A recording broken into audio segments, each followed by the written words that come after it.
नमस्कार दोस्तों, इस लाइव में आपका स्वागत है और काफ़ी हमारे मित्र इसमें पहले से जुड़ चुके हैं, ये बहुत ही अच्छी बात है। और आज जैसा कि आप देख रहे हैं, धुरंधर ने खोल दी पोल, 50 साल पहले यही किया था शोले ने। दरअसल आज यहाँ जिस मामले की मैं बात करने जा रहा हूँ, टाइम्स ऑफ इंडिया में एक आर्टिकल छपा आज। Film critic, film journalist, writer हैं, 2-3 बुक्स के राइटर हैं, अभिजीत घोष। इन्होंने टाइम्स ऑफ इंडिया में एक आर्टिकल लिखा और जिसको पढ़ने के बाद मुझे लगा कि हमें उस पर बात करना चाहिए, क्योंकि इस आर्टिकल में जो बातें उन्होंने लिखी है, जिस तरह से जो बॉलीवुड में फ़िल्मों के रिव्यू होते हैं और रिव्यूअर किस तरह से कई बार जो है वो फ़िल्म का रिव्यू करने के बजाय जो पॉलिटिक्स होती है, उसके पीछे चले जाते हैं और उस नज़रिए से फ़िल्म को देखते हैं और कई बार फ़िल्मों को अपनी उनकी भी शायद विचारधारा होती होगी, उनकी भी अपनी पॉलिटिक्स होती है, वो उससे उसको नुकसान पहुँचाने की कोशिश करते हैं। तो अभिजीत घोष ने ये जो आर्टिकल लिखा, उसका टाइटल है, हेडिंग है, what two movies made 50 years apart tell us about film critics. ऐसी 2 फ़िल्में जिनके बीच में 50 साल का अंतराल है, वो हमें फिल्म क्रिटिक्स के बारे में क्या बताती है। और ये दोनों फ़िल्में हैं, एक तो शोले जो 50 साल पहले 1975 में रिलीज़ हुई थी और इस साल 2025 में 5 दिसंबर को जो फ़िल्म आई धुरंधर। इन दोनों फ़िल्मों के बहाने अभिजीत घोष ने जो है, वो बताया है कि हमें फ़िल्म क्रिटिसिज़्म का क्या पता चलता है। दरअसल अब तो चलिए फ़िल्म क्रिटिसिज़्म के कोर्स भी होते हैं बहुत सारे, लेकिन 50 साल पहले ऐसा नहीं था। और अमूमन ये माना जाता था, ठीक है, जो जर्नलिस्ट है, जिसको सिनेमा का शौक है, जो सिनेमा रेगुलर देखता है और वो फ़िल्मों को और सोसाइटी को मिलाकर भी अगर कुछ एनालिसिस कर सकता है, तो वो फ़िल्मों के रिव्यू कर सकता है। और जब से फ़िल्में बन रही हैं, हमारे यहाँ पे 100 साल से ज़्यादा का इतिहास है। मैगज़ीन्स उठाइए, सिनेमा का जर्नलिज्म होता रहा है और फ़िल्मों के रिव्यू होते रहे हैं। लेकिन अब तो बाकायदा कोर्स होने लगे हैं, फ़िल्मों का रिव्यू कैसे किया जाए, उसको लेकर इसकी पढ़ाई होती है। उसके बावजूद अगर इस तरह के जो रिव्यू आते हैं, जिस तरह के धुरंधर में आए, जिनको कि आप ब्लंडर कह सकते हैं, और कहा ही गया, क्योंकि अब तो सिर्फ मीडिया नहीं है, सोशल मीडिया भी है। और सोशल मीडिया में जिस तरह से लोगों ने रिएक्ट किया इस फ़िल्म को मिलने वाले नेगेटिव रिव्यूज़ को लेकर, वो अपने आप में बड़ा ज़बरदस्त और देखने लायक रहा है। मतलब इस फ़िल्म के रिव्यूज़ जब आए हैं मीडिया में, उसके बाद क्योंकि कुछ रिव्यू जो थे वो बहुत ज़्यादा नेगेटिव थे और ख़ास तौर पे ऐसे रिव्यू जो थे, वो अंग्रेज़ी मीडिया में आए थे। और उसके बाद सोशल मीडिया में जिस तरह से लोगों ने धज्जियाँ उड़ाई उन रिव्यूज़ की, तो उससे एक बात तो साफ हो गई कि ये जो फ़िल्म क्रिटिक्स हैं, और इसमें कई बार बड़े-बड़े सो कॉल्ड बड़े-बड़े क्रिटिक्स भी हैं, जिनका नाम है, जिनको फ़िल्म वाले लोग पहचानते हैं, जिनकी फ़िल्म ट्रेड में भी पैठ मानी जाती है। ये सारे लोग फेयर रिव्यू नहीं करते हैं और रिव्यू फेयर नहीं होना ये कोई नई बात नहीं है। हम समय-समय पर इस बात को उठाते रहे हैं और ये जो समोसा क्रिटिक वाला टर्म जो है, जो खास तौर पे 2019 के बाद में आया, उस पर मैंने कल एक लाइव किया था, क्योंकि अब बात समोसा क्रिटिक से आगे बढ़कर बर्गर क्रिटिक्स तक पहुंच गई है। तो अगर वो वीडियो आपने न देखा होगा, वो लाइव अगर आपने न देखा हो, तो आप उसको जरूर देख सकते हैं कि कल मैंने इस पर बात की थी।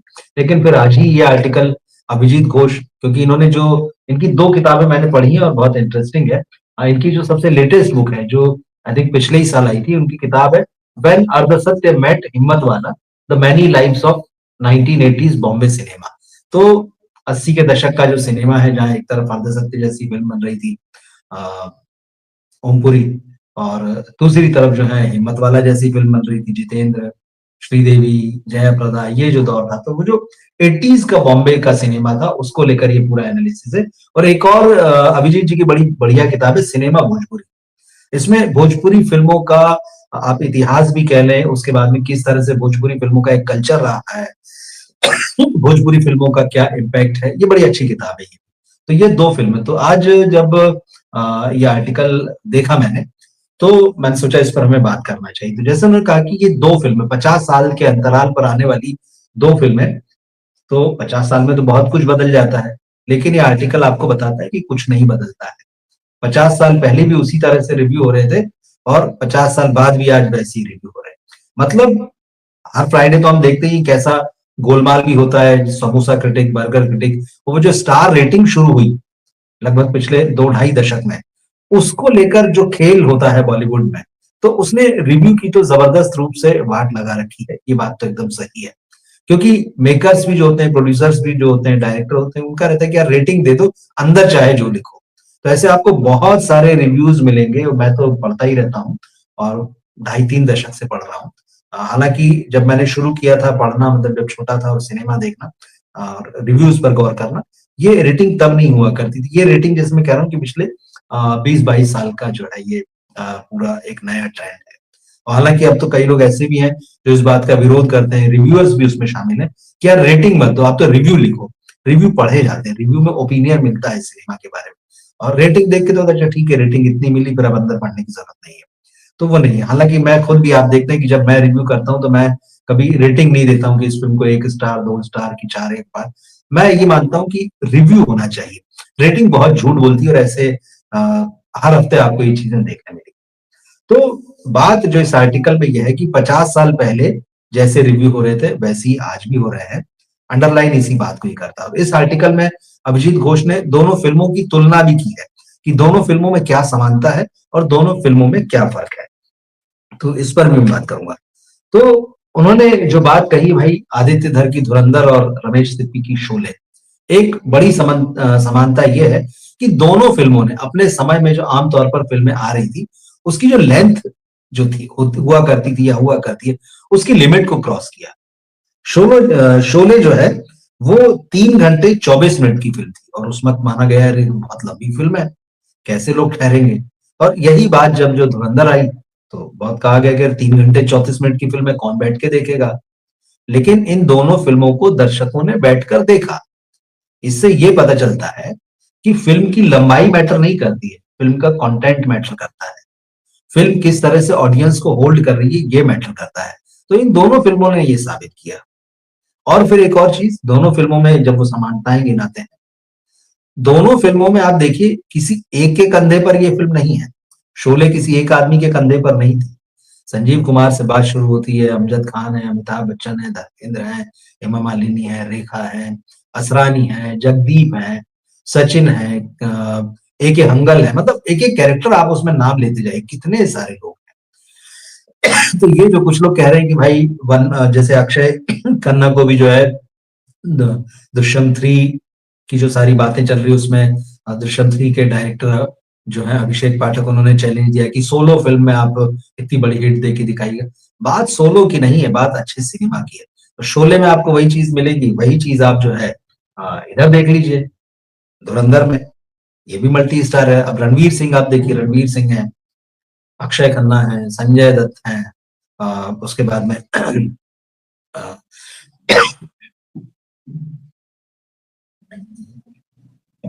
आर माधवन है, अर्जुन रामपाल है, सारा अर्जुन है, और भी कैरेक्टर है। डोंगा, मैं उनका नाम भूल रहा हूँ, खिलनानी ब्रदर्स, ऐसे बहुत सारे कैरेक्टर्स है इस फिल्म में, और ये सारे कैरेक्टर मिलकर इस फिल्म को बना रहे हैं।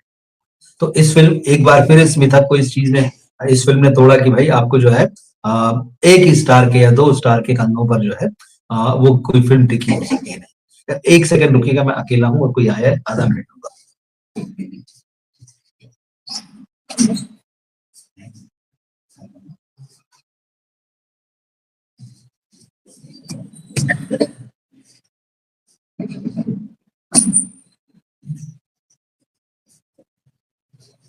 जी सॉरी। तो ये जो है कि भाई बॉलीवुड का जो स्टार सिस्टम है, ये फिल्में उसके अगेंस्ट जाती हैं और उसके अगेंस्ट एक बाकायदा पूरा एक पैमाना स्थापित करती है, वो जो चल रहा था। अब धुरंधर और शोले दोनों में एक और चीज देखी, जो कैरेक्टर यहाँ पर निकल के आया सबसे ज्यादा, जिसको हाइप मिली, शोले में गब्बर सिंह और यहाँ पर रहमान डकैत। ये समानता है इन फिल्मों की। गब्बर को जो ऊंचाई शोले में मिली, अमजद खान ने वो जो रोल प्ले किया था, आज तक लोग नहीं भूले हैं। और यही हाल जो है अब आप रहमान डकैत का देख लीजिए। रहमान डकैत फिल्म के ट्रेलर के साथ ही हालांकि लोगों पर असर करने लगा था, छाने लगा था, लेकिन आप देखिए लोग जानते हैं रहमान डकैत, हर व्यक्ति को जो है आ, वो याद है, और जो भी फिल्म देख के निकलता है वो उनकी तारीफ किए बिना नहीं रहता है। तो ये चीजें जो है दोनों फिल्मों की समानता। अब एक और बड़ी बात जो इन दोनों फिल्मों के बारे में अभिजीत घोष ने लिखी है, ये दोनों फिल्में जब आती है तो इन पर हिंसा फैलाने का जो है, वायलेंस का आरोप लगता है। जिस दौर में शोले आई थी, उस वक्त तो इमरजेंसी लगी हुई थी देश में, और उसमें जिस तरह की हिंसा दिखाई गई थी 1975 के हिसाब से बहुत ज्यादा थी, और कहा गया कि बाप रे बाप, इतनी हिंसा, ये तो अच्छा मैसेज नहीं देती है। तो बड़ा क्रिटिसाइज किया गया, और उस वक्त फिल्म का क्लाइमैक्स जो था वो भी बदला गया था। तो अब जब 50 साल बाद ये फिल्म रिलीज हुई है, इसको जो रीस्टोर करके नए वर्जन के साथ में, तो उसमें ओरिजिनल जो है क्लाइमैक्स रखा गया है। तो वहां ये शिकायत थी कि हिंसा बहुत है। सेम चीज जो है धुरंधर में भी आती है। धुरंधर की इस बात के लिए कड़ी आलोचना हुई, भाई इस फिल्म में तो बहुत हिंसा है, और है, इससे कोई इनकार नहीं कर सकता है। लेकिन हिंसा का ट्रेंड ये जो है, जो हमको यहाँ पर दिखाई देता है, ये एकदम से नहीं आ गया 2025 में। ये ट्रेंड आप पिछले कुछ सालों से देख रहे हैं, कोरोना के बाद से आप देख रहे हैं। साउथ की फिल्मों में आपने देखा, फिर अभी 2 साल पहले एनिमल आई थी, और एनिमल ने तो इतना जबरदस्त असर छोड़ा लोगों के ऊपर कि मतलब आप अब उसके पार्ट 2 का इंतजार हो रहा है। तो ये हिंसा वाली बात थी कि इतनी जबरदस्त जो है वायलेंस, और वायलेंस जो है धीरे धीरे पैर जमा चुका है बॉलीवुड में, अचानक अभी नहीं आया। आप पिछले 10-15 साल की जर्नी अगर सिनेमा की, बॉलीवुड सिनेमा की देखें, राम गोपाल वर्मा ने देखिए अपनी फिल्मों में किस तरह से वायलेंस को और क्राइम को स्टैब्लिश किया, और वो फिल्में देखी, उनको एक अलग फिल्म मेकर की पहचान मिली। और राम गोपाल वर्मा के बाद में आप देख लीजिए कि उन्हीं के चेले जो हैं अनुराग कश्यप, उन्होंने भी कैसे किस तरह से गैंग्स ऑफ वासेपुर की दोनों पार्ट तो बहुत बड़ा एग्जाम्पल है इसके। तो कैसे उन्होंने भी इस हिंसा को धीरे धीरे, वायलेंस को जो अपनी फिल्मों में लेकर आए। और ओटीटी के बाद तो कहना ही क्या है, ओटीटी ने जिस तरह से वायलेंस और सेक्स और एरोटिका को जिस तरह से एक तरीके से आप कह सकते हैं घर घर में पहुंचा दिया है। तो ये चीजें अब बहुत नई नहीं रह गई। अब हुआ ये है कि जो फिल्म क्रिटिक्स हैं, वो जिस तरह से इन चीजों को क्रिटिसाइज करते रहते हैं, और कभी बात बन जाती है फिल्म की, कभी नहीं बनती है, तो जो क्रिटिक्स हैं उनका जो क्रिटिसिज्म है या जो उनका रिव्यू है ढक जाता है, और बहुत जल्दी नेक्स्ट फ्राइडे आ जाता है, और नेक्स्ट फ्राइडे तक लोग भूल जाते हैं। फिर उसके बाद में इधर वो जो बड़ा बॉक्स ऑफिस का तमाशा जो खूब चलता है, इतने करोड़ कमा लिए, उतने करोड़ कमा लिए। ठीक है, ये चीज अपनी जगह कुछ ठीक हो सकती है, मगर वो पैमाना ही बना दिया गया है। फिल्म कैसी है इससे ज्यादा शोर अब तो इस बात को लेकर होता है कि फिल्म ने कमाई कितनी की। तो इसका रिव्यूअर्स को बहुत बेनिफिट ऑफ डाउट मिलता है। हमने तमाम फिल्में ऐसी देखी हैं कि फिल्में बहुत खराब है, लेकिन दूसरे ही दिन उसमें प्रोडक्शन हाउस जो है अखबारों में या फिर डिजिटल मीडिया में एक विज्ञापन चला देता है, जिसमें 4 स्टार, 4.5 स्टार, 3, 3.5 स्टार वाले आपको सारे पोस्टर देखने मिलेंगे, और हर 4 स्टार के नीचे, 3 स्टार के नीचे किसने दिया है, या तो रिव्यूअर का नाम, या जो भी मीडिया हाउस है उसका नाम है, पोर्टल का नाम है। लेकिन धुरंधर ने इन सारी प्रैक्टिसेस को एक तरीके से उधेड़ कर रख दिया, और उसने क्लियर कर दिया कि किस तरह से बॉलीवुड में जो रिव्यू हो रहे हैं उसमें पॉलिटिक्स होती है। मतलब जो कुछ खास रिव्यूअर हैं जो चीजों को इन्फ्लुएंस करते हैं, वो अपने पॉलिटिकल थॉट्स के हिसाब से सिनेमा का रिव्यू करते हैं, वो सिनेमा का रिव्यू नहीं करते हैं। वो ये बताते हैं कि फिल्म को कैसा बनना चाहिए था। ये बड़ी विडंबना है। आपके सामने एक मेकर ने फिल्म बनाकर लाई है, आपको उसको रिव्यू करना है। धुरंधर कैसी फिल्म बनी है, आपको उसको रिव्यू करना है, ना कि अपने रिव्यू में आपको ये बताना है कि धुरंधर को कैसा होना चाहिए था। तो इस तरह के बहुत सारे रिव्यू आपने जो है पिछले कुछ समय में देखे होंगे। यहाँ जो अभिजीत घोष ने जो बात लिखी, मैं आपको यहाँ मूल अंग्रेजी में जो उन्होंने लिखा है, ये पॉलिटिक्स वाला जो मामला है, वो मैं आपको पढ़ के सुनाता हूँ। उन्होंने लिखा है कि at a time when national politics is deeply polarised, आज की राजनीति हम कैसी हो चुकी जानते हैं, पोलराइज्ड है, एकदम दो ध्रुव बने हुए हैं। तो at a time when national politics is deeply polarised, film criticism too has taken the same route. मतलब फिल्म क्रिटिसिज्म वो भी उसी रास्ते पर चल रहा है। मतलब या तो इस धड़े और इस धुरी पर खड़े होकर हम रिव्यू करेंगे, या एकदम ठीक उसके अपोजिट जाकर फिल्म की बात करेंगे। Sometimes a film is primarily condemned and savaged for the politics it chooses and because it differs from the critic's own worldview. Film criticism then becomes an extension of activism. ये जो खतरा है, जो film review को नुकसान पहुंचाता है, और धुरंधर के मामले में ये पूरी तरह से एक्सपोज हो गया है। तो कई बार जैसे ये लिख रहे हैं कि भाई किसी फिल्म को सिर्फ इस बात के लिए क्रिटिसाइज कर दिया, तो अरे यार इसने तो ये सब्जेक्ट उठा लिया। जैसे ताज स्टोरी की बात करूं, या जैसे हक जो फिल्म आई थी उसकी बात करूं, ये फिल्में उनका एक अपना एक उनका पॉलिटिकल स्टैंड था उसमें, और ये फिल्में अपने पॉलिटिकल स्टैंड के साथ में जो है बात कर रही थी। धड़क 2 की बात कर लीजिए, वो भी इसी साल की फिल्म, कुछ महीने पहले आई थी। वो एक खास तरह की पॉलिटिक्स है, सोसाइटी की या प्योर पॉलिटिक्स की, जो पॉलिटिशियंस की जो पॉलिटिक्स है, इनकी बात कर रही थी। उन्होंने एक स्टैंड लिया था, लेकिन जैसे ही ये फिल्में स्टैंड लेती हैं, तो क्रिटिक्स जो है सीधे इनकी आलोचना करना शुरू कर देते हैं। और वो क्यों आलोचना करते हैं? क्योंकि उनकी अपनी जो पॉलिटिक्स है, उनकी अपनी जो पॉलिटिकल विचारधारा है, उनको लगता है कि भाई ये फिल्म उस हिसाब से ठीक नहीं है। तो इस तरह से वो खुद ही एक तरीके से एक एक्टिविस्ट बन जाते हैं, एक पॉलिटिकल एजेंडा का वो भी हिस्सा बन जाते हैं। तो यहाँ ये उन्होंने लिखा कि the film isn't reviewed, the film that should have been made is reviewed.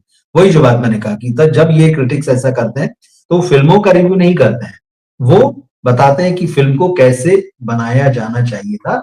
और होता यह है कि the film isn't reviewed, the film that should have been made is reviewed. वही कि कैसी बनाई जानी चाहिए थी ये फिल्म, वो उस तरह का रिव्यू करते हैं। The reactions of Dhurandhar and the sharp counterpoints that emerged on social media only amplify the politico-cultural world we live in today। तो वास्तव में जो धुरंधर के रिव्यू आए और उसके बाद जो सिनेरियो बना था, जिन लोगों ने इस फिल्म को क्रिटिसाइज किया था, उसके बाद में जिस तरह के रिएक्शंस आए थे सोशल मीडिया पर, तो वो हमको ये बताता है कि आज हम कैसे पॉलिटिको कल्चरल, किस तरह के राजनीतिक सांस्कृतिक समाज में, देश में, जो हमारे आसपास का माहौल है, उसमें रह रहे हैं। तो ये बात सही है। एक चीज और जो इस आर्टिकल में बहुत अच्छी अभिजीत घोष ने लिखी है, उन्होंने बड़ा खूबसूरत पॉइंट जो है वो यहाँ उठाया, जिसकी तरफ मेरा भी ध्यान नहीं गया था। उन्होंने लिखा कि धुरंधर ने जो पाकिस्तान बैशिंग, जो सो कॉल्ड पाकिस्तान बैशिंग कहा जाता है, क्योंकि दिखाया तो रियल ही जाता है कि उसकी हरकतें क्या है, तो ऐसी जो फिल्में थी पिछले कुछ सालों से इस तरह से आपको बता रही थी कि बात पाकिस्तान की हो रही, लेकिन दुश्मन तो बोले हमारे घर में है। वो जो स्लीपर सेल या उनके एजेंट्स इंडिया में, इस तरफ फोकस मुड़ गया था। और इस तरह की जो स्पाई यूनिवर्स जैसी जो फिल्में बन रही थी, वो तो पाकिस्तान के साथ बहुत ही प्रेम और सद्भाव की बात कर रही थी, उनके साथ खड़ी रहती थी। यहाँ का हीरो वहां जाता था और उनके प्राइम मिनिस्टर को भी बचा रहा था। तो इस तरह का जो स्पाई यूनिवर्स का सिनेमा जो बहुत सॉफ्ट हो रहा था, और ये जो बहुत सारे मेकर्स इस तरह की फिल्में बना रहे थे कि वो पाकिस्तान की बात तो कर रहे हैं, लेकिन वो बताते ही थे कि दुश्मन तो आपके घर के अंदर बैठा है, स्लीपर सेल के लोग या अल्पसंख्यकों का जो मामला है। तो उस तरह से वो दूसरी पॉलिटिक्स चला रहे थे, मगर धुरंधर ने उसको पलट के, कहना चाहिए, बंदूक का मुंह सीधे पाकिस्तान की तरफ कर दिया। उन्होंने पाकिस्तान प्रायोजित जो आतंकवाद है उसकी तरफ बंदूक जो है घुमा दी। वहां की आईएसआई, वहां के स्पाई एजेंट्स जो हैं, वहां जिस तरह से जिहादीज जो हैं, जिस तरह से, और वहां का जो अंडरवर्ल्ड है, कैसे सब मिलजुल कर काम कर रहे हैं, ये सारी चीज जो है, जो डिस्कोर्स था जो कि दुश्मन इधर है, दरअसल दुश्मन उधर है, आपको उसको इग्नोर नहीं कर रहा है। और सोचिए, ये फिल्म ऐसे समय में आई है, ऐसे दौर में आई है, जबकि कुछ ही महीने पहले हमारे यहाँ पर पहलगाम जैसे मतलब दुर्दांत वाकये को अंजाम दिया गया था पाकिस्तान की तरफ से, और उसके बाद जिस तरह से भारत ने अटैक किया। तो दरअसल बात यह है कि लोग भूलते बहुत जल्दी हैं। इन सारी चीजों को याद रखा जाना चाहिए, और जब ये चीजें लोगों के जहन में है, और ऐसे समय में जैसी ये फिल्म आती धुरंधर, और उसका असर हमने दिखा, लोगों ने उसको जबरदस्त रूप से देखा, 1000 करोड़ रुपए से ऊपर का बिजनेस कर चुकी है। किसी को कल्पना नहीं थी कि इतना जबरदस्त ये फिल्म करेगी। और एक और चीज, जिस ट्रेड की बात होती है, जिस तरह की आंकड़ों की बात होती है कि भाई इस फिल्म ने इतना कमाया, उतना कमाया, कुछ एक वेबसाइट्स और कुछ एक ट्रेड वाले लोग तो ऐसे थे कि पहले दिन से ही कह रहे थे कि भाई ये फिल्म का जो फिगर आ रहा है वो फेक है, झूठ है, बिल्कुल ऐसा नहीं है। और जो फिगर प्रोड्यूसर दे रहे थे उससे कम करके वो बता रहे थे। मैं बिल्कुल ये नहीं कह रहा हूँ कि ऐसा नहीं होता है, बॉलीवुड में ये प्रैक्टिस अब बहुत आम हो चुकी है, हर प्रोड्यूसर लगभग करता है। लेकिन ये सारी चीज 3 दिन, 4 दिन, 5 दिन, 1 हफ्ता की जा सकती है, इस फ्राइडे से लेके कमिंग फ्राइडे तक। लेकिन उसके बाद तो फिल्म अपने मेरिट पर ही चलेगी। और वो जो फिगर्स बढ़ते हैं, पहले दिन जितना इस फिल्म ने कमाया, चौथे दिन उससे ज्यादा कमा रही थी। वीकेंड जब खत्म हो गया तो उसका ग्राफ और ऊंचा हो गया था। ये जो चीज है, ये प्रायोजित नहीं हो सकती, इसको बनाया नहीं जा सकता, कोई प्रोड्यूसर इतना पैसा नहीं लगा सकता है। तो धुरंधर ने हमको ये चीज बताई। तो इस पूरे मामले में हुआ ये है कि बॉलीवुड के रिव्यूअर्स जो है वो जबरदस्त रूप से एक्सपोज हुए हैं। तो ये आर्टिकल मुझे लगा, क्योंकि मैंने भी इस फिल्म का रिव्यू किया था, वो आप देख सकते हैं, और फिल्म तो अच्छी थी। और जिस लेवल पे ये फिल्म अच्छी, उस लेवल पे आपको कहना पड़ेगा, बात पॉलिटिक्स की नहीं है। लेकिन बहुत सारे रिव्यूअर्स जो हैं अब रिव्यू के बीच में पॉलिटिक्स को घुसेड़ने लगे हैं और उसकी वजह से वो फिल्मों का साफ-साफ कहना चाहिए कि गलत रिव्यू करते हैं, दर्शकों तक गलत बात पहुँचाते हैं। ये तो चीज़ कतई अच्छी नहीं है और समोसा क्रिटिक्स से लेके बर्गर क्रिटिक्स तक की बात मैंने कल की थी। तो ये आज का लाइव मुझे लगा कि इस आर्टिकल पर आपसे बात करना चाहिए।